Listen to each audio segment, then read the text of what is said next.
I never realized how much I'd missed the 747 until the day it disappeared from Lufthansa's fleet. The world seemed to tilt on its axis that afternoon. It was a bright, ordinary Tuesday when I found out. The news felt surreal, like a bizarre dream.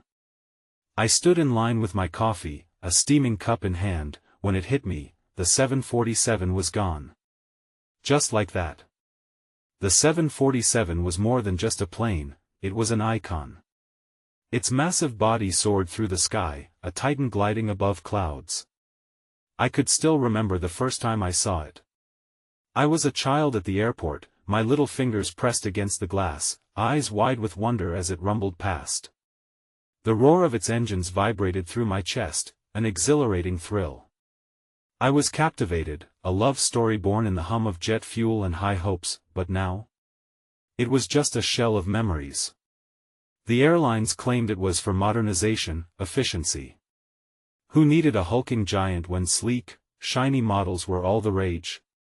But I knew better. There was magic in the 747, something ethereal. Now, I stood there, heart pounding, the barista's voice fading into a murmur around me. "Can you believe it?" someone whispered behind me. A stranger, shaking their head in disbelief.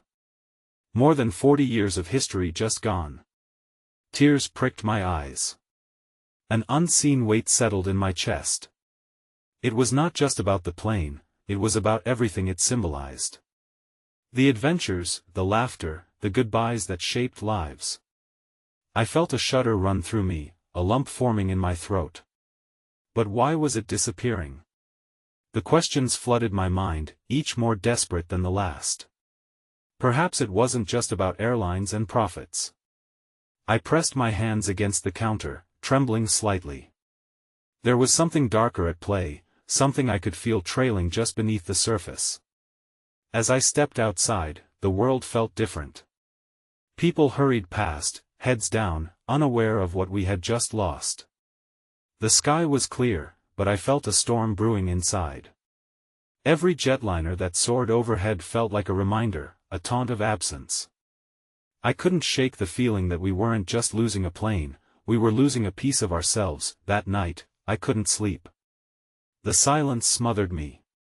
I pondered the faces I had met on flights, the connections that rippled through each trip. They all felt tethered to the 747. And then it hit me, a sudden flash of intuition. Had I overlooked something? Clues that others had missed? Could there be a reason behind its demise that nobody was talking about? A chill swept through me. I was on the brink of something, a mystery waiting to unfold that I decided then and there to dig deeper. I couldn't let this chapter close without knowing the truth. There had to be more. Hey, before we continue with this amazing story, I need to give you an important heads up. Many subscribers have reported that YouTube unsubscribed them without warning. Take a quick second to check the red button below to make sure you're still subscribed to the channel. I'd hate for you to miss any of the exclusive content coming soon. And while you're there, smash that like button, it really helps me out with the algorithm. Oh, and tell me in the comments, which city are you watching from? I love getting to know every amazing person who's part of this community. Your participation makes all the difference. Let's connect. The following days morphed into a blur as I wandered the city, lost in thoughts of the 747. Each evening, I found myself at the small airport cafe where the barista, a kind woman named Claudia, had started recognizing me. She would serve my usual caramel macchiato and offer comforting words, sensing my agitation. "It's tough, isn't it?" she said one afternoon as I sat staring blankly at the wall, the steaming cup forgotten in front of me. She had seen me pacing the floors, scrutinizing every detail of the news. Planes come and go, but the memories last forever, her words struck a chord. I hadn't just lost a plane, I was mourning a piece of my childhood, the times of discovery and adventure that it represented. I nodded, barely able to speak, but her understanding was a balm for my raw emotions. After numerous coffee refills and quiet conversations, Claudia shared that she was once a flight attendant. Diversity in the air was beautiful, she recalled, her eyes shining. The stories people carried with them, the meetings and farewell sit made each journey worthwhile. I could sense the flicker of nostalgia in her voice, a fire that echoed my own feelings. With each visit, I began opening up about my obsession with the 747. I described its grandeur, how it had shaped my perception of the world. My passion ignited a spark in Claudia, and soon we were unraveling the threads of aviation history together. It felt good, like rekindling an old flame, bonding through our shared admiration. But each bright moment was swiftly shadowed by my nagging suspicion about the disappearance. The more I dove into my investigations, the more I stumbled upon cryptic references in blogs and online forums. Whispers about safety incidents, swift corporate decisions, and government secrets simmered beneath a surface often painted with celebration and admiration. That Thursday evening, while rummaging through an aviation archive, I encountered an obscure article. Scrutinizing its dated text carefully, a chill ran down my spine. A mention of a software malfunction, one that had only affected a specific fleet, lingered in my mind. I couldn't shake the feeling that it was linked to the 747's abandonment. It was there, lurking like a predator in the shadows of official announcements. The truth always comes at a price, Claudia had once told me over cappuccinos. Now, I began to understand her wisdom. Eager to delve deeper, I knew I needed to visit the airport's main terminal, with its sprawling architecture and energetic pulse. I was drawn not only by memories but by the urgency of finding answers, seeking any worker willing to speak about the aircraft's last days. I donned my best approximation of casual confidence, though anxiety pulsed beneath my skin. As I wove through crowds of travelers, I took in the palpable excitement in the Air family reunions, long-distance goodbyes, and the electrifying spirit of exploration. But at the edge of my heart was a worry, a tight knot that threatened to unfurl with every kind smile exchanged, every hurried departure. Finally, I spotted a familiar face, a retired pilot named Harold, a friend of my father's. His eyes twinkled with stories that fluttered on the tips of his tongue. "You're not hearing this from me," he began cautiously, swirling a faintly glowing drink in his hand, but there were rumors of something bigger going on. My breath caught. "What do you mean?" Harold leaned closer, lowering his voice as if unveiling a closely guarded secret. "They're planning a merger, something that ties Lufthansa and other airlines into a web of political manipulation. The 747 had become a liability, a symbol of rebellion against corporate greed, something they couldn't afford to keep in a changing industry." His words resonated like thunder, echoing the darkness I could feel resting on the fringes of my mind. Had I been deluding myself thinking this was an isolated incident? But before I could ask more, his face hardened, and he glanced at a nearby airport guard. "You need to be careful, kid. This goes deeper than you think." The waves of hope that had been brewing inside me crashed against a rock wall of anxiety. Clarity surged alongside confusion, leaving me reeling at the precipice of a truth I had only begun to grasp. As I trained my eyes on Harold, searching for any hint of solace or assurance, a sudden commotion erupted nearby. A woman was shouting, "Stop! That's my bag!" as she raced toward a small group of agents. My heart raced in sync with her desperation, and I realized that this was just the beginning. What had I stumbled into? The night felt more alive than ever, electric with possibilities, danger weaving its way through my quest for the truth. With my breath hitching in my throat, I stood at the edge of a new reality, wondering just how deep this rabbit hole might go. The scene unfolded like a film reel caught mid-crank, each piece meshing together in a cacophony of anxiety and curiosity. I watched helplessly as the woman lunged toward a group of agents, her face a mix of desperation and sheer fury. It was as if a switch had been flipped. The airport, a space ID once deemed a sanctuary, transformed into an arena filled with tension. My thoughts raced. What if her bag held a clue to what was happening within the shadows of the aviation world? "Are you okay?" I called out to her, momentarily breaking my reverie. She turned just long enough to lock eyes with me, her tears glistening under the airport's harsh fluorescent lights. As she faltered, her voice shaky but fierce. "I was supposed to have the documents. They're critical. You don't understand. Her words spilled out, a mix of panic and determination. The agents were firm, unyielding in their demeanor, shifting from side to side as they spoke among themselves, possibly deciding what action to take. My heart raced, feeling the weight of her urgency like a heavy anchor pulling me deeper into the chaos. Without fully comprehending my impulse, I dashed forward, eager to help this stranger whose plight had unknowingly mirrored my own, lost, confused, and clutching onto remnants of something precious. "Wait!" I cried. "What documents? Can I help you?" The agents turned slightly, their eyes narrowing at my intrusion. The woman hesitated, her eyes darting back toward the agents, then to me. "It's about the 747, she whispered, leaning closer. "They're hiding something. Something dangerous." A cold shiver raced down my spine. My persistence in seeking the truth had driven me here, to this moment where everything collided. "You know about it too?" I pressed, feeling connected to her in our shared fear. She opened her mouth to respond, but a sharp voice interrupted. "Step back, sir," one of the agents ordered, his eyes fixed on me like lasers searching for vulnerabilities. "This is not your business, please," the woman stammered, close to tears. "You don't understand. I can't let them take it." Her plea echoed in my mind, resonating with a force that threatened to shatter the delicate control I'd managed to sustain. Her desperation pulled me in further. Why does it matter so much?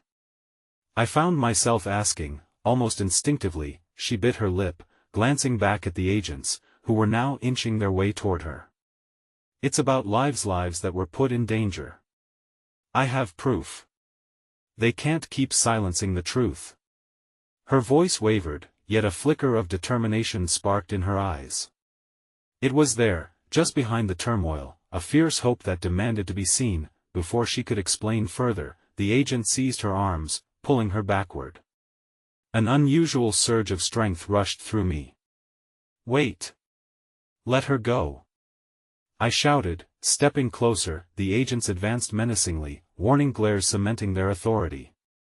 "You should really mind your own business," one of them said, his tone heavy with a disquieting calmness. But I refused to back down. Something about our connection called me to fight for her, to fight for anyone who was caught in this web of deceit. "You can't treat her like this." In that moment, a haunting realization gripped me. I was way over my head. I glanced back at Harold, who had stepped away cautiously, like a ghost watching the chaos unfold. His expression was grim, a silent reminder of the dangers that lay ahead. Just then, in a surprising turn of events, another figure emerged. An older woman with an air of authority, clutching a briefcase, marched right past me toward the agents. "Release her immediately," she commanded, her voice cutting through the tension like a knife. They hesitated, exchanging glances. "Madam, this doesn't concern you," one agent grunted. "It concerns the integrity of this entire flight community." "I know what's happening, and you'll have no part of it," she declared, her eyes blazing with a fervor that ignited hope within me. "What do you mean?" I asked, unable to contain my curiosity. "I'm part of a committee investigating the disappearance and mishandling of crucial information surrounding the 747 incidents," she admitted, her voice resolute. "And if you're somehow tied to it as she is, you need to understand the gravity of this situation." Before I could react, the woman who had been shouting was released from the agent's grip, taking a shaky step toward the elder. You're the one I wanted to find." But before any exchange could unfold, alarms blared overhead, red lights flashing in synchronization with the rising tension. Panic rippled through the crowd as people began to scatter in every direction. "What have you gotten us into?" I muttered under my breath, caught between fear and exhilaration. "Follow me," the elder commanded, her voice cutting through the chaos. "We need to get to a private space. It's not safe here."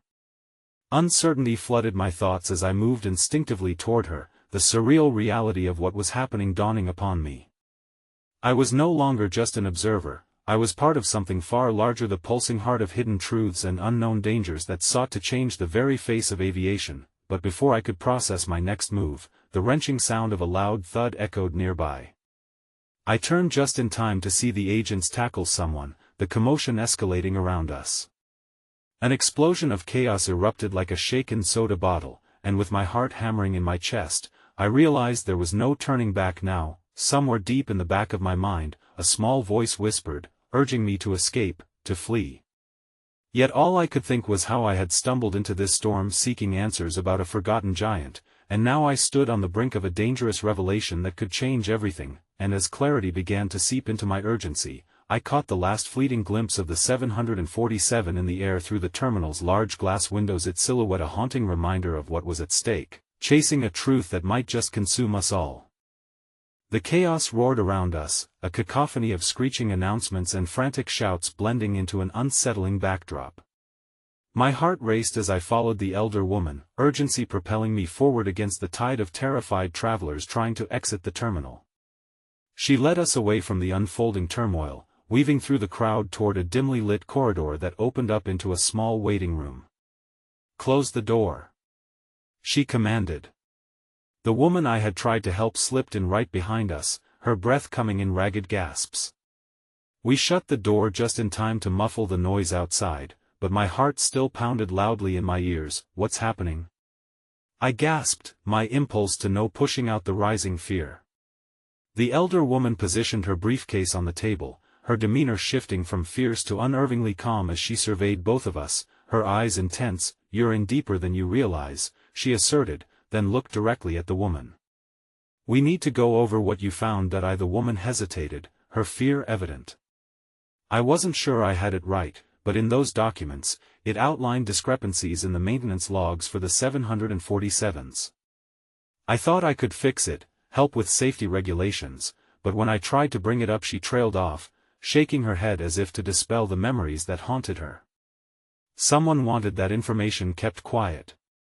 You put yourself in danger," the elder woman continued, her voice steadying like a hand on the shoulder during a storm. "But we can't ignore it now. We have to act." I listened, the pieces of the puzzle swirling around in my mind. The 747 wasn't merely an aircraft, it was a symbol, a towering titan that connected lives and dreams.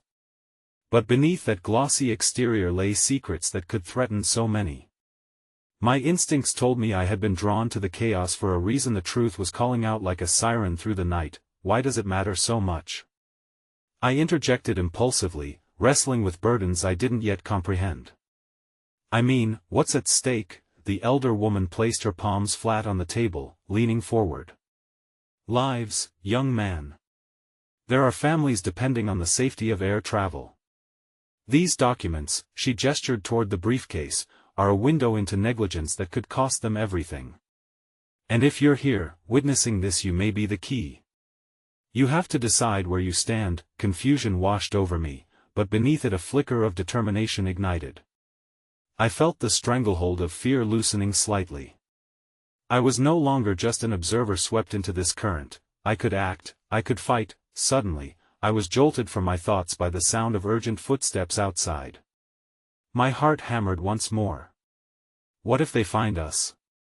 I whispered, looking between the two women as a veil of dread settled over me. The elder woman's gaze hardened, unveiling a fire ID yet to see. "Then we prepare ourselves. They won't stop at anything to keep this covered, and we must act now." "Act how?" the younger woman quavered, a tremor in her voice. "We're outnumbered, strength lies in knowledge and allies," she replied fiercely. "Well, gather information, reach out to those who can help us within the industry. But first, I need to know how deep your commitment runs. Are you willing to risk everything for this?" My heart raced at the weight of the question. My entire being screamed that it was the only choice I could make. I felt connected to these women, caught in a web far beyond our comprehension, yet united in one purpose. "Yes," I said firmly, surprising myself with my conviction. "I won't back down," the elder nodded, a slow, approving smile crossing her face before she turned back to the younger woman. "And you?" The woman's eyes shimmered, her vulnerability laid bare. "I want to stop this. I want to make a difference." Before the elder woman could respond, the door rattled violently. My stomach dropped as I spun toward it, heart racing anew. They know we're here. The sound of authority echoed a command, a threat, something ominous that sent a shiver down my spine. Shoo. The elder woman put her finger to her lips, her composure unwavering. We have to keep our voices down. If they catch us, we won't get another chance. My breath quickened as I struggled to absorb the mounting weight of our collective peril. This was moving too fast. We were no longer just fleeing, we were plotting, preparing for something that might just shatter every foundation I stood upon. Look, the younger woman whispered, maybe if the door burst open. A wave of cold air rushed in, and agents poured into the room, their stern faces betraying no mercy. You're all coming with us, one agent barked, a sense of finality in his tone. As they moved to apprehend us, an unexpected figure stepped forward from the shadows, the same man who had earlier engaged with the agents, slipping a folded paper into my hand as he moved. I felt the immediate pressure of his words seeping into my palms, the message encrypted in the curling edges, and all at once, everything shifted. I could feel the pulse of a new reality forming, as reality blurred between what I thought I knew and this revelation beating like a drum beneath my skin. The stakes were higher than I'd ever imagined. No longer was it just a question of safety, it was a question of truth itself and how far we would go to uncover it. With every heartbeat, an echo of fear and hope flickered between us, spiraling toward an unknown future that I never could have prepared for. The air in the small waiting room was thick with tension, an electric pulse that thrummed beneath our skin. As the agent surged forward, the man who appeared from the shadows moved with a calmness that seemed almost surreal amid the chaos. His eyes locked onto mine, conveying an urgency that ignited something deep inside me, a flicker of defiance. Follow me, he whispered sharply, gesturing for all of us to move quickly. The elder woman sprang into action, immediately directing us toward the back exit of the waiting room. The younger woman hesitated, looking back at the agents who were beginning to fan out, sealing our only escape route. What do we do? She squeaked, her fear palpable. Trust him, the elder woman urged as she edged toward the door, steel in her voice. He knows things we don't. With no time to question the wisdom of that choice, I surged forward, my heart pounding fiercely in my chest. The flicker of hope ignited within me, kindling memories of moments when justice had triumphed, however small. If there was a chance, however slim, to expose the truth, we had to take it. We sprinted behind the man, who led us into a narrow alley just behind the waiting room. In the shadows, his breath came quickly, and the intensity of his gaze flitted between the street and our escape route. We have to lay low, he said, his voice dropping to a hush. There's a safe house not far from here where we can regroup. Before we could fully process the gravity of our situation, sirens wailed outside, cutting through the lull of the night like jagged glass. My spine tingled with fear, but the fire of determination surged stronger than ever. The thought of the families who relied on the safety of these flights pushed me forward, clawing at my consciousness. This wasn't just about us anymore. After a few tense moments of navigating corridors and side streets, we reached the safe house, an unassuming building with darkened windows. There was no visible sign indicating its purpose, which gave me a sense of comfort. The man turned to us, his eyes piercing but kind. "I'm Alex," he said solemnly. "This is where we can plan our next move." As we stepped inside, the elder woman wasted no time. "We need to regroup and assess what we have," she stated, her voice unwavering even as her expression betrayed a flicker of fear. "Lies have spread like wildfire. We will weave our own narrative from truth." Settling around a dimly lit table, Alex quickly took charge, laying out the folded paper he had slipped me, its edges worn from countless secrets shared. "This is an extraction plan for the documents you accessed," he explained. "If we can get to them before they do, we might stand a chance." For a moment, we all held our breath, the weight of possibility folding itself around us. "But what about the people involved?" the younger woman asked, her voice trembling. "What if someone is hurt?" "There are always risks," Alex acknowledged, his tone somber. "But if we don't act, countless people will be hurt, even more than right now. We can't let fear chains us down." In that moment, something shifted inside me. I had come to this place cloaked in an ordinary life, but now I was entangled in something far greater, an unfolding narrative about safety, lives, and lost dreams. As we began to strategize, I couldn't shake the shadows lurking in my periphery, thoughts of family, friends, and the life I had left behind. The thought that there was no going back felt heavy, but a strange comfort grew in the camaraderie of my newfound allies. Do you remember seeing the air traffic reports? Alex suddenly asked, shifting the conversation as a targeted thought sparked. That might give us a definitive timeframe of weakness. We can play them against each other. I can help with that, the younger woman interjected, her voice gaining strength. I can reach out to some contacts if we can find a secure line. Let's do it, the elder woman encouraged, her face alight with newfound determination. This could be our breakthrough. As the plans took form, a sudden burst of light illuminated the small room, headlights beamed through the cracks of the curtains, and sirens blared close by again. My heart plummeted. I could see the anxious glances exchanging between us, the realization that we were far from safe. Without warning, there was a loud knocking at the door, the rhythmic pounding echoing like a war drum, louder than my thumping heart. FBI. Open up. The authoritative voice rang through the wooden barrier, filled with certainty and power. The air froze, our eyes wide with shock and fear, contrasting sharply with our resolve moments before. What now? The younger woman gasped, and I could see in her gaze the dawning realization that this wasn't merely a pursuit of truth but a battle with the very forces that sought to conceal it. In that heightened moment, I felt the weight of everything pressing down on us, a tidal wave of consequences clashing with our fragile hopes.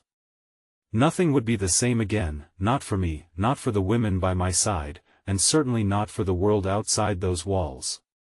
As the pounding intensified, a part of me wondered if we would ever emerge tethered to our fragmented dreams, or if those dreams would be swallowed whole by the shadows approaching, threatening to erase all possibility of the life we used to know. The knocking at the door became a storm, relentless and unyielding, as if the world outside sought to tear through the walls that protected us.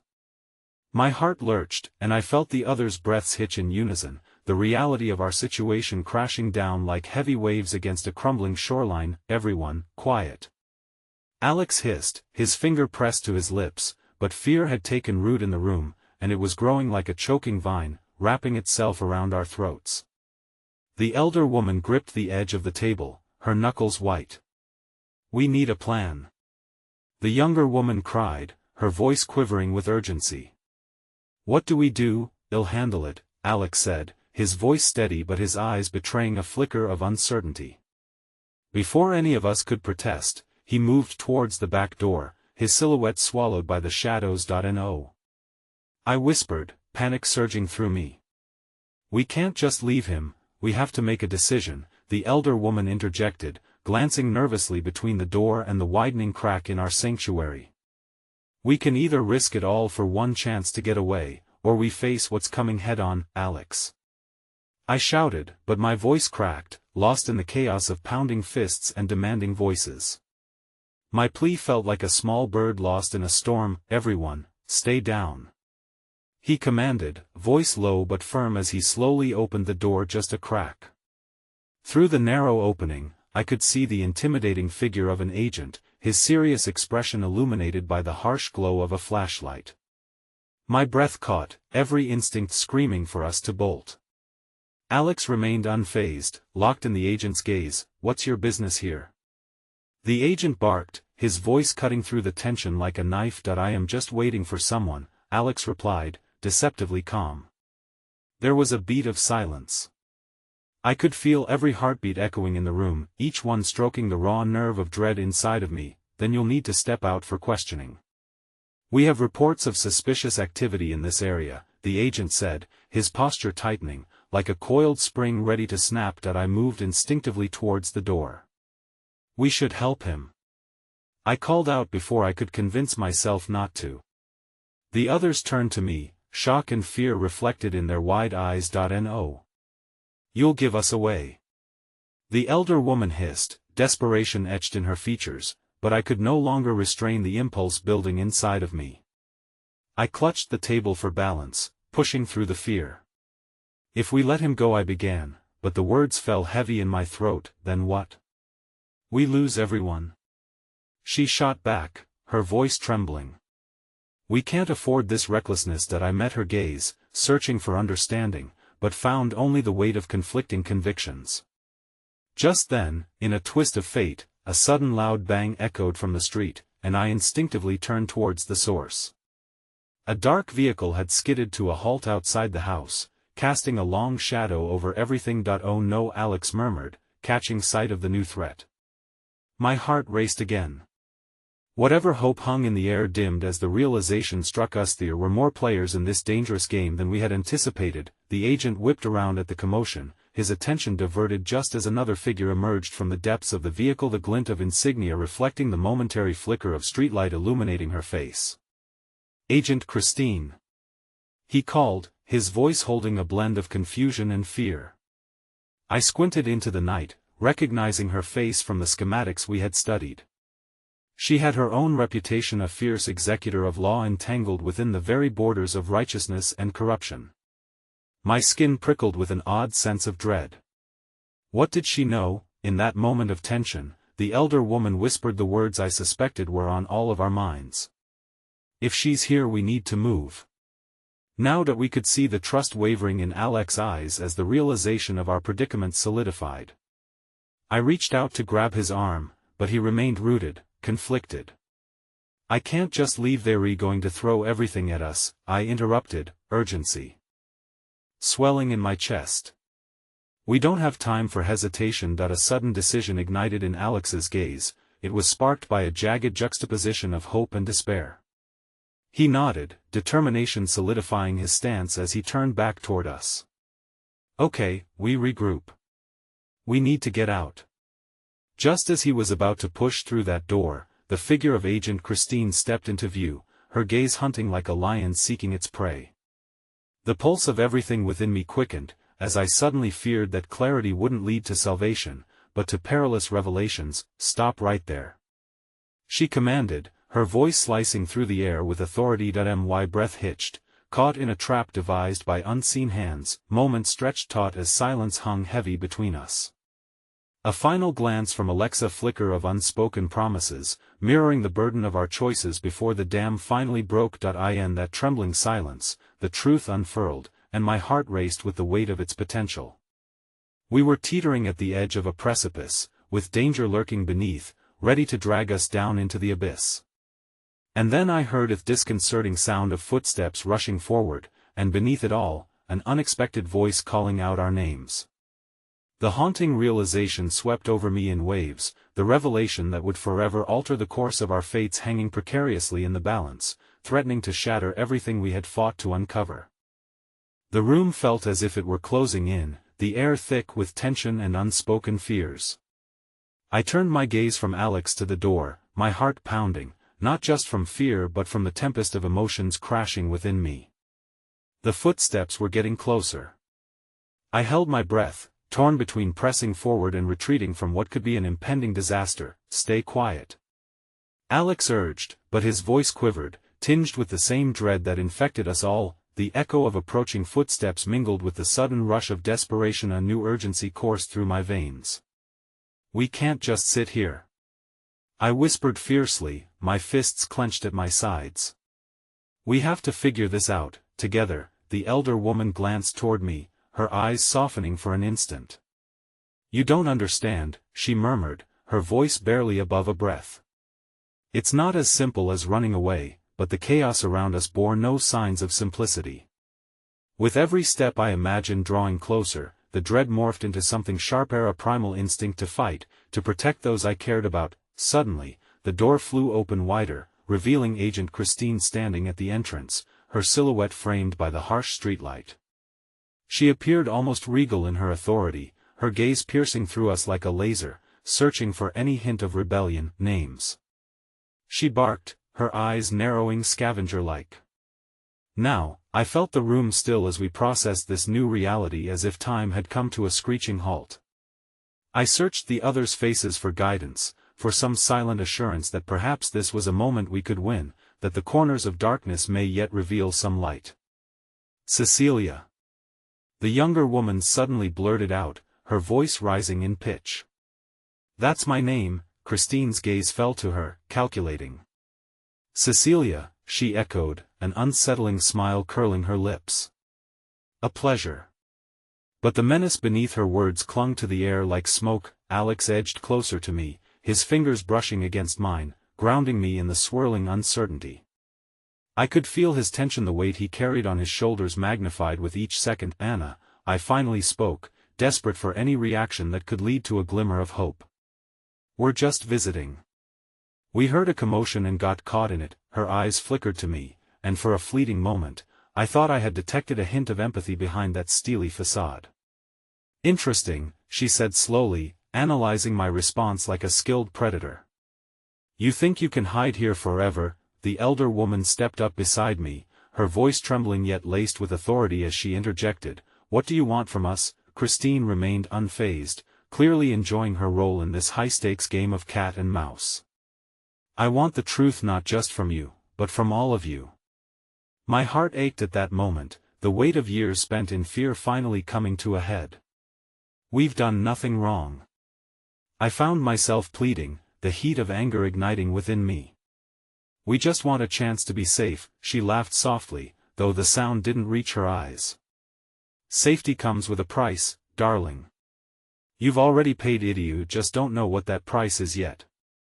Before I could respond, a voice rang out yet again, this time more clear and resonant.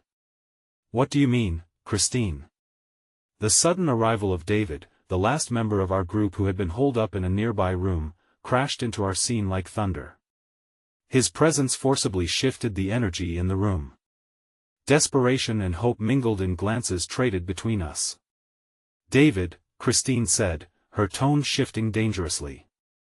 "So good of you to join us.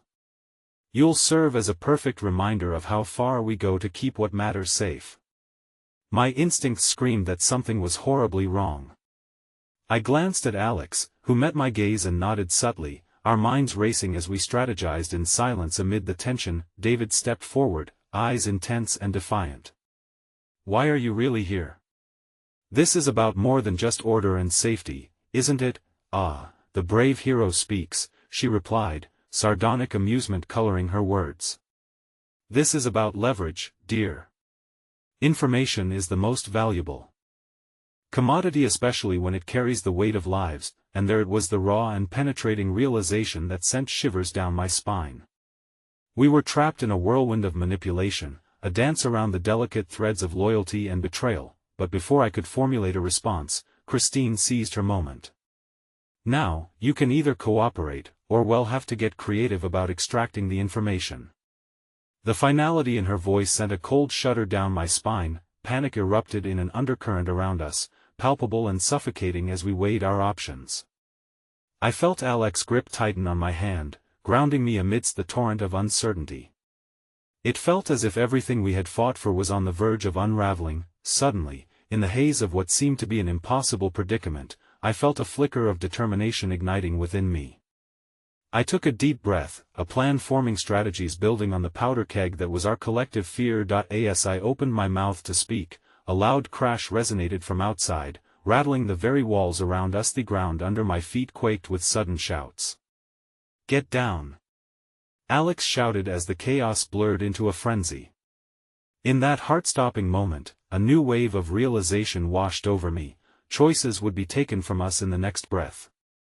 We could only hope that the storm crashing against our sanctuary would bring salvation and not destruction, and as the cacophony of chaos surged forward into our desperate reality, I knew whatever shadows we encountered, we would have to confront them together, even if the path ahead lay shrouded in uncertainty and peril. My heart raced, poised dangerously at the edge of a revelation that could change everything, one I was not yet prepared to face. The room was filled with a cacophony of chaos as screams and shouts echoed from outside, drowning out the silence that had gripped us just moments before. I could hardly comprehend what was happening. My heart pounded in my chest, each beat marking the fleeting seconds of uncertainty. The unpredictability of our surroundings felt more suffocating than the threat of Christine and her menacing intentions. Alex's grip on my hand tightened even further as the sound of a loud explosion echoed nearby, rattling the very foundation of our safe haven. My mind raced. No more hiding, no more waiting. For every step that brought us deeper into danger, hope flickered like a fragile candle in the darkness. I dared to believe that this chaos could somehow dismantle Christine's hold over us. Stay low, David urged, pulling Cecilia beside him as he crouched near the wall. I glanced at the elder woman, who was still rooted to her spot, her resolve wavering. We can't just sit here and wait, I encouraged, urgency spilling from my voice. Sometimes waiting is all we can do, she replied, her voice barely audible over the chaos, yet there was a subtle strength in her words. Just then, an unexpected kindness pierced through the pandemonium. A figure rushed through the doorway. James, our former adversary turned reluctant ally. His presence brought a flicker of hope, even as the turmoil erupted. Come on. I've got a way out, he shouted, urgency lacing his voice. But it's now or never. The electrifying charge in the air drew me to him, a sense of trust igniting a strange alliance born from necessity. What do you mean? I questioned, weighing trust and desperation in equal measure. He pointed towards the far side of the room where the debris had fallen, revealing a narrow gap that led to a smoke-filled hallway. They're distracted. Take it while you can. In that moment, the seconds stretched like taffy, each moment a decision that could alter our fates. The fear was palpable, thick as fog, but the alternative, a stagnant waiting, was unbearable. Cecilia, can you move? I asked, glancing at her. Her eyes were wide with disbelief, but she nodded, a flicker of defiance edging out the fear. Alex, can you get the elder woman? I turned towards him, hardly giving him a chance to respond. His determination was written on his face. Without another word, I dashed towards the opening, fear and adrenaline propelling me forward. My heart raced, the energy of the chaos surrounding us sharpening my focus. I looked back, catching Christina's frustrated glare as she barked orders at her team. Run! David yelled, yanking at Cecilia's arm, and without further hesitation, we lurched forward into the dark expanse of the hallway, the echoes of our escape masked by the rising storm outside. We navigated through the rubble, making our way through the haze until the air felt slightly clearer, yet the thudding of my heart wouldn't settle. In that moment, the surge of adrenaline created a bubble of courage around us, and I dared to glance back at the group just behind me, knowing that our journey was far from over. Just as we reached what seemed to be an exit, the sound of footsteps thundered behind us. My breath hitched as I feared we had underestimated Christine's reach. Panic washed over me. We weren't safe yet. Keep going, James urged as he shoved David and Cecilia toward the fading light. He gestured for Alex and me to follow, but my heart twisted instinctively. What about you? I shouted, suddenly aware of the courageous resolve etched on his face. This shadow of a stranger from days past now stood as our protector. I've got this, he called back, and before I could protest, a part of me understood the weight of sacrifice buried deep beneath the layers of chaos we had unknowingly woven around us. I wanted to linger, to ensure he was safe, but Alex's firm hand on my back propelled me forward. We can't save him while staying here, he whispered urgently, urging me toward the door that opened into the night. We stumbled into the frigid air, chased by fear and confusion, but a sense of freedom rushed over me as we dashed into the unknown. The night felt electric, each breath mingling with the acrid scent of smoke and betrayal. Still glancing back, I felt a shift in my gut when suddenly I saw figures emerge from the shadows behind James. Emergency lights flashing, they surrounded him like vultures closing in on their prey. My heart plummeted, realization crashing down like a wave. This wasn't just our escape, it was the beginning of a much darker battle. Hold on, I cried, tightening my grip on Alex's hand as if tethering him to the hope that this leap into the unknown could mean something more than just survival. But the deeper we ran, the more I sensed that our journey was poised on the brink of unraveling. The dark skies above held secrets of their own, swirling with uncertainty as we plunged into the depths of our fears. And as I glanced back one last time, the haunting image of James confronting the onslaught etched into my memory. I knew we were running towards something that could change everything, towards a reality that held both promise and peril. With every stride, I felt the looming shadows creeping closer, the air electrified with all the evasion, sacrifice, and hope that bound us together. But as I turned the corner of the alley, a gnawing whisper echoed in my mind: what if escape came with a cost far greater than any of us could imagine? The chill of the night air wrapped around us like a heavy blanket, amplifying the fear that thudded vigorously in my chest. My breaths came sharp and uneven as we pushed through the narrow streets, the chaotic symphony of our escape fading behind us but never quite disappearing. Each step felt like a fragile flicker of hope trying to persist amidst a storm of dread. Where do we go now? Cecilia's voice trembled, a mixture of fatigue and fear causing her to lean against the cold stone wall for support. We had made it a short distance, but the weight of uncertainty loomed large. After what felt like an eternity, we finally paused, trying to gather our bearings in the twilight. Anywhere that isn't here, David replied, scanning our surroundings with cautious eyes, ever the protector. The street ahead unfolded like a mysterious void, and while safety felt jurisdictions away, the dreadful encroachment of Christina's menace lingered just behind us. That we can't just wander into the night, Alex interjected, turning towards a tattered old map folded deeply in his pocket. The last remnants of brisk courage could barely penetrate the shadowy fear that clung to us like a second skin. I think I saw a route through the old subway station. Subway? I echoed, my voice a thread holding onto the remnants of clarity in my dazed brain. Any plan sounded inviting, but the prospect of hiding in darkness beneath the earth only intensified the tight knot in my gut. Do you think it'll be safe, safer than sticking around here? Alex insisted, and his resolve resonated with a strength I desperately wanted to believe in. Faced with the grim necessity of movement, we nodded in agreement, but each step felt like diving into the depths of a cavernous silence, anticipating the lurking threats gestating in the shadows. As we maneuvered towards the subway entrance, a flicker of doubt nagged at me. What if the narrative of our lives had shifted irreparably? Entering the subway, the air morphed into a stale, suffocating blanket that brought memories of darker times, echoing with the rhythmic pulse of a distant train. The hollowed walls seemed to drink in the fear we carried, amplifying the echoes of our hurried heartbeats. We have to stay close. Don't let go, David urged, his voice unwavering in the dim light. Surrounding us was the oppressive darkness, each of us clinging to the hope that the next turn might lead to unexpected salvation. As we moved deeper into the underground, my mind wandered to James, the man we had left behind. His sacrifice, so earnest and brave, tethered me momentarily to the chaos we had escaped. I couldn't shake the weight of guilt, the lingering question, would we find redemption without him? A sound somewhere close startled me, an unfamiliar voice. Is anyone there? It beckoned softly, trembling through the air like an unexpected gust of wind. We froze, hearts pounding once again as vulnerability flooded our senses. Who are you? David demanded, his position instinctively protective, shielding both Cecilia and Alex behind him. Emerging from the shadows was a frail figure, a young woman, no more than 20, with wide, frightened eyes glistening in the scant light. Her clothes were tattered, dirt-streaked, but the breath of desperation in her expression drew unexpected compassion from deep within. I am lost. Lost? I repeated, my chest tightening at the mental imagery of more souls caught in this vicious web. What do you mean? She stepped closer, her presence igniting a glimmer of hope amid our gloom. They were chasing me just like you.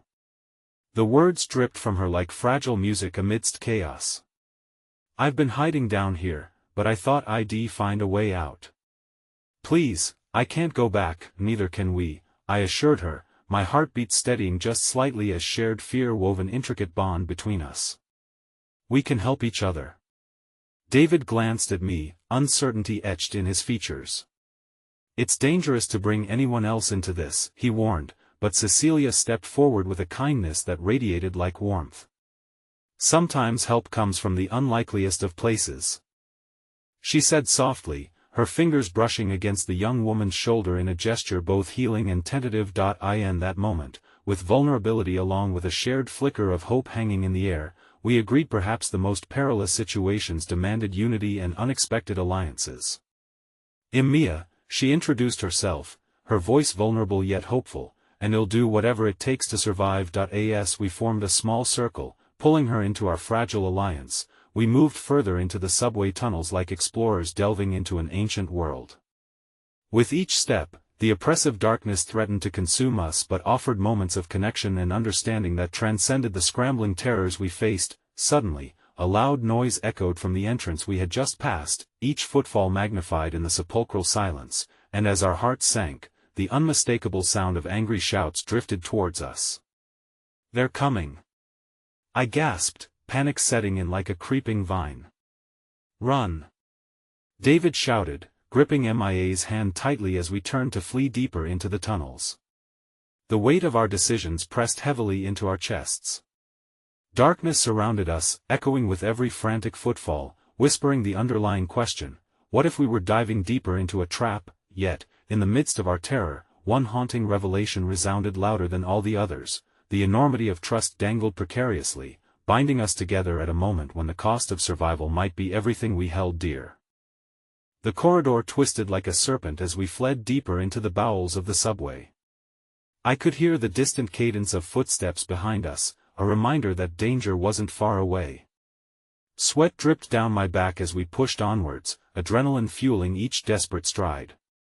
Cecilia, David, and Mia followed closely, our fear weaving an intricate tapestry of desperation that linked us tightly together.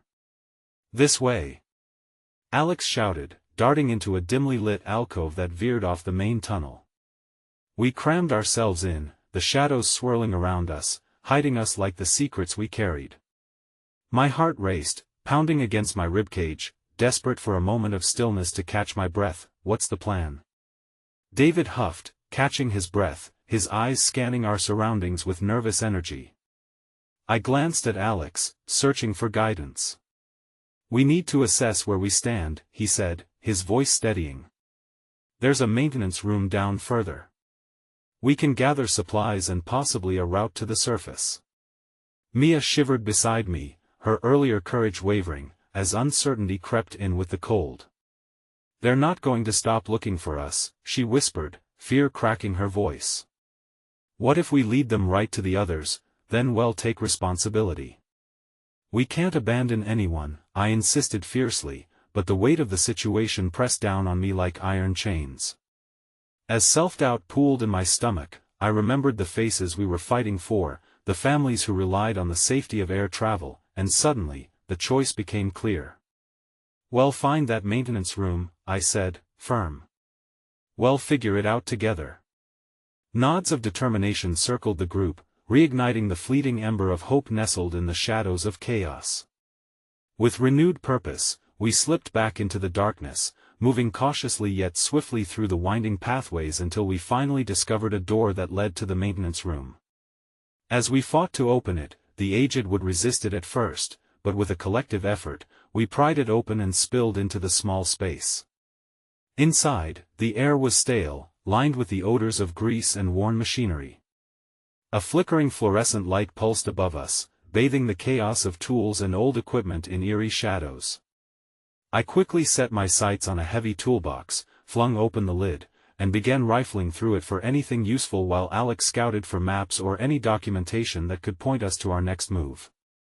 A sense of urgency ignited in me, and I pushed through items I had no use for: screws, wrenches, and splintered wood, until I stumbled upon something: a radio. "Guys, I found something," I called out, holding it aloft.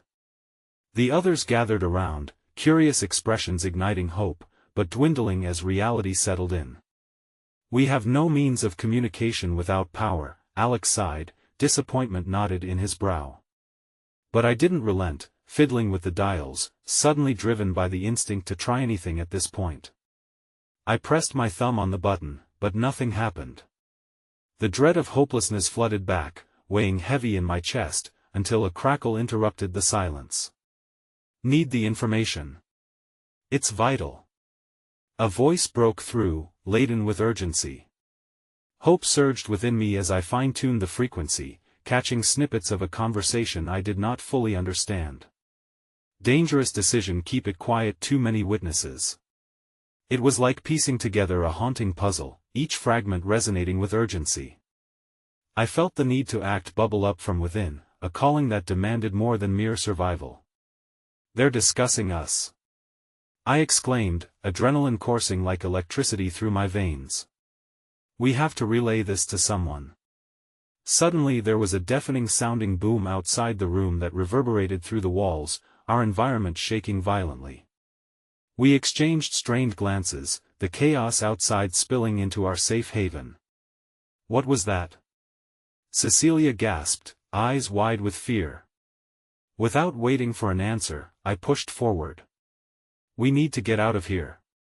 Just as I turned to leave, Alex seized my shoulder, his eyes blazing with intensity. Wait. We can't just bolt. We need a strategy. Then let's use the radio. I shot back impulsively, fueling my determination that this could very well be our lifeline. We can find a way to communicate with whoever is out there, maybe even make our situation known. Before Alex could respond, the radio crackled back to life, and this time, the clarity improved. Deploy the agent's containment protocol. Prevent any leaks. They must not discover the truth. My pulse quickened, panic threatening to drown me in a sea of uncertainty, but buried beneath the suffocating weight of dread was that same ember of courage. This is bigger than we thought, I murmured, my fingers trembling slightly. And then, without preamble, the door crashed open, agents pouring in like shadows come alive. My heart stopped as their flashlights pierced through the dark, illuminating our hidden corner like the ignoble sun. You're all under arrest. A stern voice barked at I, and that moment, everything coalesced. I felt a fierce, raw anger rise up as I met the eyes of those who would try to crush our efforts for justice. Not today. I screamed, the words echoing through the ensuing chaos like a battle cry. With a surge of adrenaline, I dashed toward the doorway, frantically pushing past the agents.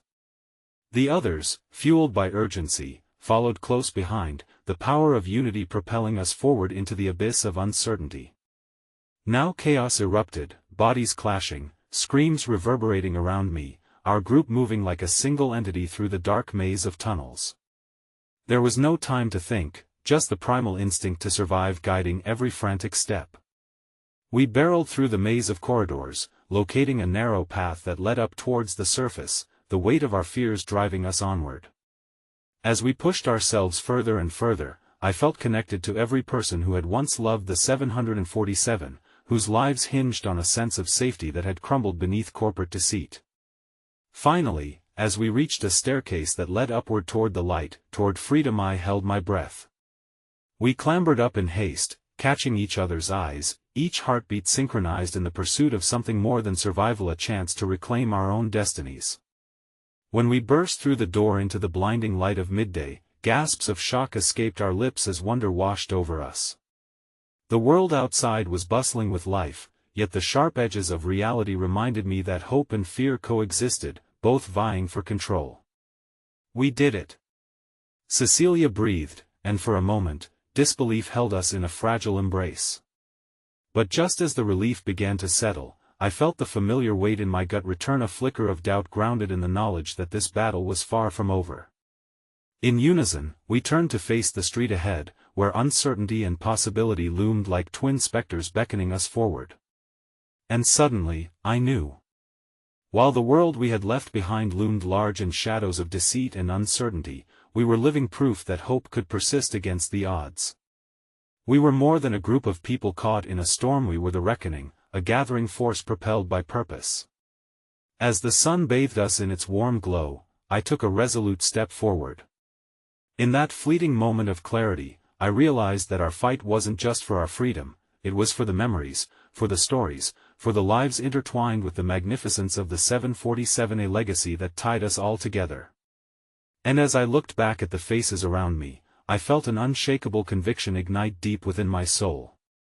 We were not finished yet, our journey blossomed forth with new determination as we stepped into the world waiting to embrace us. Together, onward we marched, united against darkness, ready to reclaim the truth.